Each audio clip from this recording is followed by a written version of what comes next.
Alright, magandang araw mga ka-tracker. Welcome sa ating vlog. For today's video, ipakita ko lang sa inyo itong ilalabas namin mamayang madaling araw for delivery. Itong unit na to. Ito po ay Isuzu Gigamax 10-wheeler. Ayan. Wingban body. 32 feet ang haba. Japan surplus truck. Ito po ay as is condition. As is complete. Kompleto po. Ayan, di ba? Complete electrical lights and accessories standard sa unit. Ayan, may windbreaker color white. Yung pintura po nito retouch paint lang, original paint. May windbreaker kulay puti din. Ayan, tapos yung gilid nito in-undercoat namin, pero bago namin in-undercoat, in-engine wash muna namin, tapos under chassis washing. Ayan, may plaka na nakarehistro. Capacity niya 24,000. Yung gross weight, net capacity naman na 12,000. Ayan. So nilalagyan lang ng screw yung power window switch. Metal screw. Hindi naka-fix.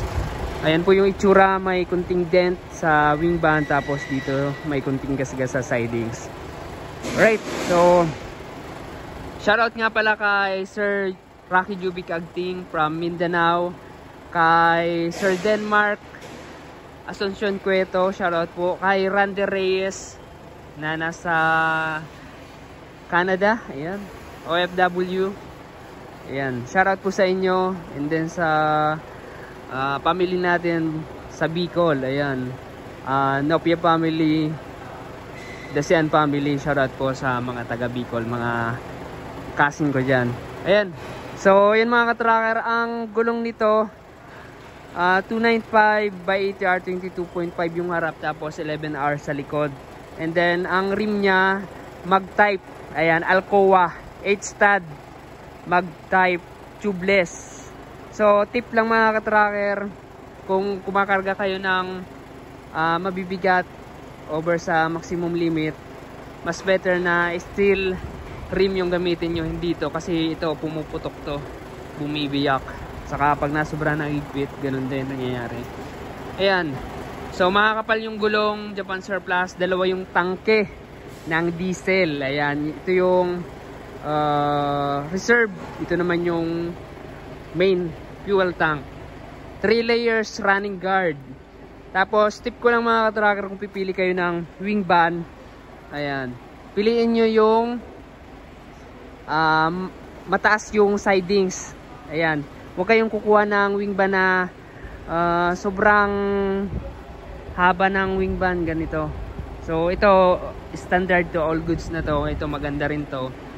So mas better kasi ayan, hindi hirap yung boom natin. Saka maganda yung pagkakarga kayo ng pangarga nyo, mas mataas yung sidings, mas better kargahan. Tapos mas maganda rin mayroong center post. Ayan, tulad nito meron siyang center post. Mas maganda, mas madami. Kung dalawa yung center post, mas maganda yon, kasi mas better din sa kargahan. Hindi kayo mahihirapan magkarga. Ayan. So yan po, airbag suspension po siya. Ayan, airbag suspension lang, original suspension niya. Naka stainless yung mga tapoludo. Clearance light, import type clearance light. Ayan yung gulong. Ayan, nilagyan na lang namin as is condition naman. So ayan po yung itsura. Tapos ayan, complete electrical lights and accessories, tulad ng sinabi ko kanina. Ulit-ulit tayo. Ayan, pakita ko sa inyo yung loob ng wing van. Gumagana yung mga van light nya. At ang ganda nito kasi original steel flooring, hindi na ipapo-flooring pa ng papasadya, kundi ito po ay talagang steel flooring na from Japan. And maganda yung kanyang panel. Ayan, yung iba plywood, ito maganda to kasi fiber. Ayan, fiberglass. Hanggang ceiling, meron siyang ceiling doble po. Yung iba kasi na wing van, wala siyang doble ceiling, diretso bubong na. So walang mga tagas yung ano niyan, mga boom. Pwede na, all goods na mga ka-tracker. Ayan, di ba? Solid to. Pogi. Dito walang damage yung wing van. Doon lang sa kabila. Ayan. Ito walang damage. Tinanggal lang namin yung sticker. Ayan, walang damage ang ganda nito. Kung wala lang damage dun sa kabila. Ito lang pala. Ito lang. Ayan. Pero all goods to. Maganda yung chassis nito. Sariwa yung chassis niya. Brand new battery na rin yung kinabit namin na battery yung ilagay namin. Tapos toolbox. Ayan, di ba? Ang makina nito ay 6WF1 inline injection pump. Inline injection pump po. Maganda to, inline injection pump. Silipin natin yung loob ng cab para makita nyo. Ayan. Sa presyo nito mga ka-tracker, nag-range to ng 1.8 million pesos ganitong unit. Depende sa mapipili yung unit. Pwedeng tumaas, pwedeng bumaba. Hindi ko alam kung magkano yung exact price nito.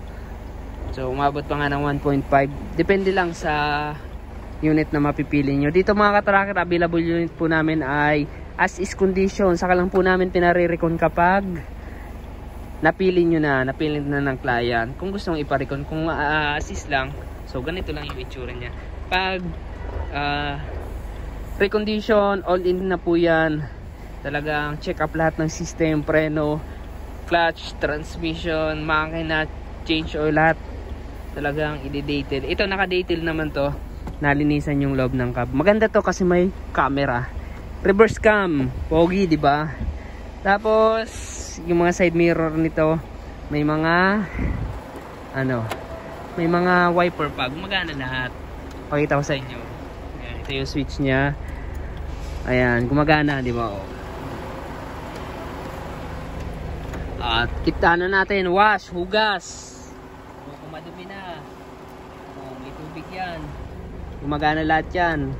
Kung gusto nyo kasi magbabaking kayo, masikip, pwede nyo i-close yung inyong side mirror sa kanan. Gumagana yan. Functional lahat, di ba?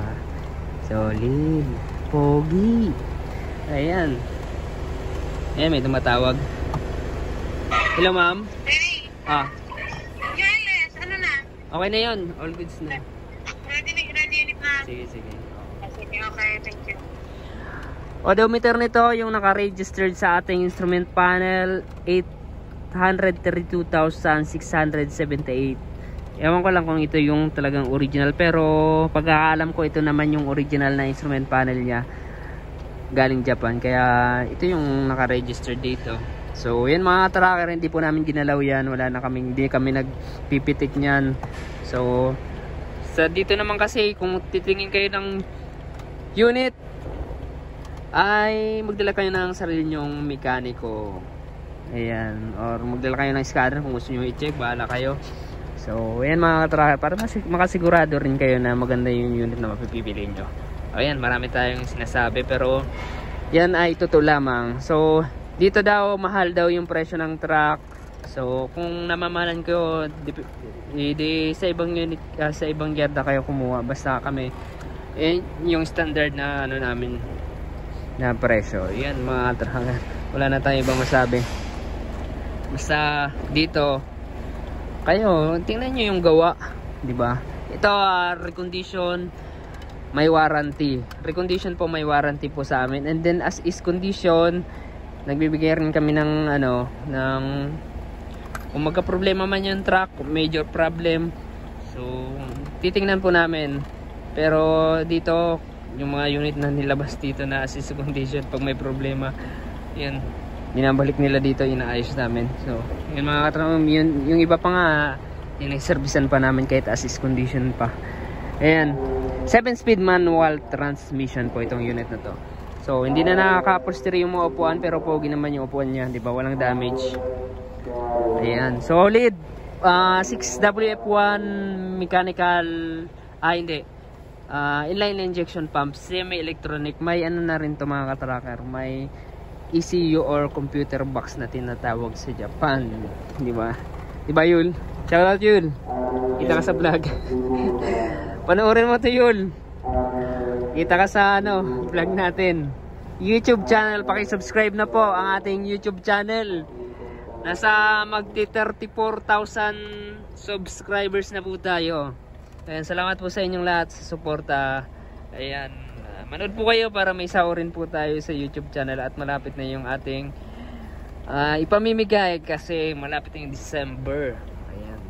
So maghahanda na ako, baka maliit yung pamasko natin, baka by January na, pero pamasko pa rin yun. Ayan, naghahanda tayo, mga parapol ipabibigay natin sa ating solid na subscribers and followers. And then Facebook page, pakipalo na rin. Ayan, pakipalo nyo na, 19,000 followers na po tayo. And then TikTok 3,000, magpo 4,000 na po tayo sa TikTok. Kasi simula lang natin sa TikTok, hindi kasi tayo nag-upload doon, pero ngayon may mga maiksi tayong video. So yan, busy yung ating kasangga dito. Yan, OGT natin yan from Surigao. Shoutout sa mga taga Surigao. And mga katracker, wala na ako ibang masabi. Kung gusto nyong unit, Japan Surplus, Assist Collision or Recon, ayan, may mga available unit po kami dito. Punta lamang po kayo. Dito po kami sa barangay Mambugdos, Bacoor, Cavite. Paki-message lang ang mga ako sa aking FB page or contact number. Meron po akong contact number sa aking FB page, Tracker Moto. Ayan, maraming salamat. Dito ko lang matatapusin tong video na to. God bless. Bye bye. Solid.